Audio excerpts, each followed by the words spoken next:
number 4, Kepulauan Selayar. So now I want to interview the one of our teacher at my school. The name is Nurul Aslia. Could you introduce yourself, please? Yes, my name is Nurul Aslia. Now I am 41 years old. I am one of the English teacher in UPT SMPN 4 Benteng Utara. And then I like jogging, running, and swimming. What else? Just enough. Okay, thanks. That is the introduction for our teacher.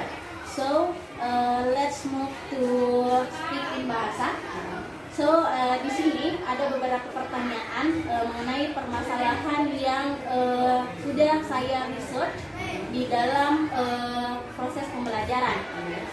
Jadi dimulai dari pertanyaan yang nomor 1. Di sini Ibu mengenai kurangnya motivasi siswa dalam bahasa Inggris, yang mana siswa merasa bahasa Inggris itu adalah bahasa yang susah. Bagaimana menurut Ibu? Betul sekali ya. Dari beberapa kelas yang saya ajarkan mulai tahun lalu sampai hari ini, memang saya sudah pelajari studi kasus, ternyata kurangnya minat anak-anak dan juga sulitnya antara pengucapan dan penulisan, yang itu yang membuat anak-anak itu membuat bahwasanya bahasa Inggris adalah suatu momok yang betul-betul menakutkan buat mereka.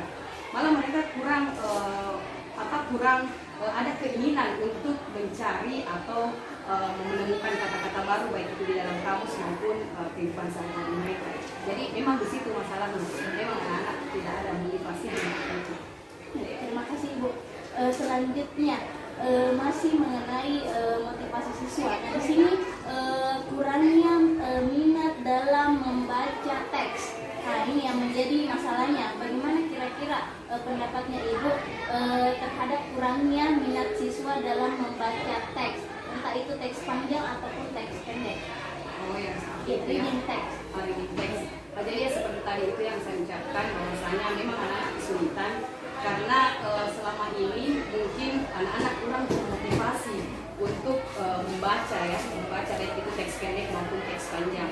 Jadi saya mengharapkan di sini bahwasanya anak-anak itu betul-betul bisa dibimbing untuk bisa membaca teks pendek, yang pendek-pendek saja dulu, supaya mereka bisa memahami cara membacanya seperti apa, cara pengucapannya seperti apa, intonasinya seperti apa. Terima kasih. Selanjutnya pertanyaannya, siswa masih kurang fasih dalam pronunciation. Jadi ini sebenarnya mengarah kepada basic English yang dimiliki oleh siswa. Karena seperti diketahui sekarang ini tidak ada pembelajaran bahasa Inggris di SD. Jadi mereka mendapatkan pembelajaran bahasa Inggris pertama di SMP. Nah, ini yang menjadi kendala untuk kita sebagai guru di kelas 7. Bagaimana menurut Ibu tentang kurangnya kefasihan siswa pada hal pronunciation dan juga spelling katanya, terkhusus juga siswa yang kurang vocabulary? Ini ya, itulah kendalanya kita di kabupaten ya.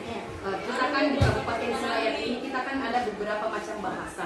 Sementara bahasa ibu anak-anak kita itu adalah bahasa asli Selayar ya.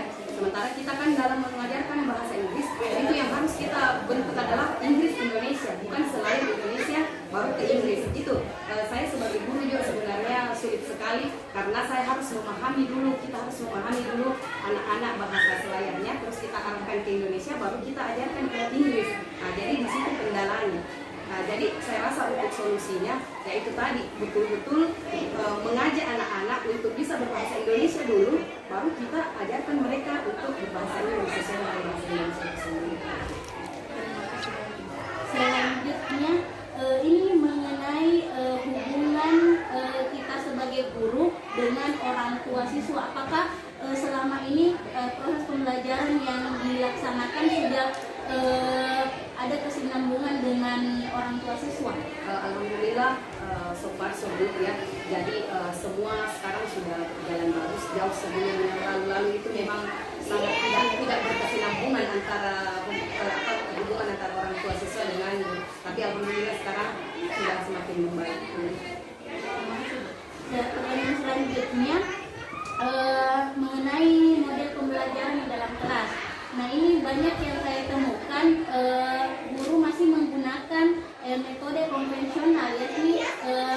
pembelajarannya itu masih berfokus pada guru, ceramah. Ya, bagaimana menurut Ibu? Nah, yang itu sebenarnya kita harus mengikuti perkembangan Ya, zaman. iya. Kemarin yang saya lihat juga itu kan kita lihat anak-anak dia termotivasi jika ada visual, ya, audio visual, dan juga anak-anak itu lebih banyak dia kinestetik, ya. Jadi kita harus pakai metode kita itu betul-betul harus kita pilih sesuai dengan antusiasnya anak-anak. Seperti anak saya di kelas 8A, mereka itu lebih saya arahkan ke games karena mereka lebih memahami itu materi ketika mereka banyak bergerak. Jadi saya mungkin kelas dia berpindah supaya mereka paham. Tapi kalau yang metode-metode yang lain itu saya rasa mudah-mudahan guru yang lain bisa belajar untuk berubah yang metode yang lain. Ini masih terkait dengan pembelajaran yang tadi. Apakah di kelas sekarang yang saya temukan itu masih berbasis lots, belum menggunakan HOTS yang high order communication? Ya. Bagaimana menurut Ibu? Apakah di dalam kelas itu diwajibkan atau bagaimana? Kalau saya belum, karena melihat kita punya yang kabupaten kita itu memang belum bisa untuk kita mengarahkan ke HOTS itu, karena yang sederhana saja mereka kurang memahami bagaimana dengannya. Tapi kita harus mengantarkan mereka untuk bisa memahami itu sedikit demi sedikit. Harusnya seperti itu. Termasuk dalam KD juga. Iya, betul. Terakhir Ibu, masih berkaitan dengan pembelajaran. Apakah yang biasa saya temukan sekarang guru masih belum mampu menguasai teknologi, masih belum menggunakan secara optimal di dalam kelas? Bagaimana? Ya, itu juga sebenarnya kita sebagai guru betul-betul harus meningkatkan kita punya kualitas, ya.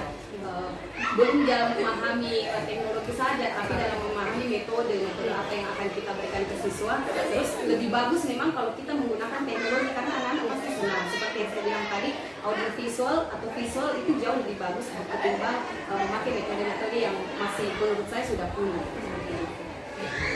Terima kasih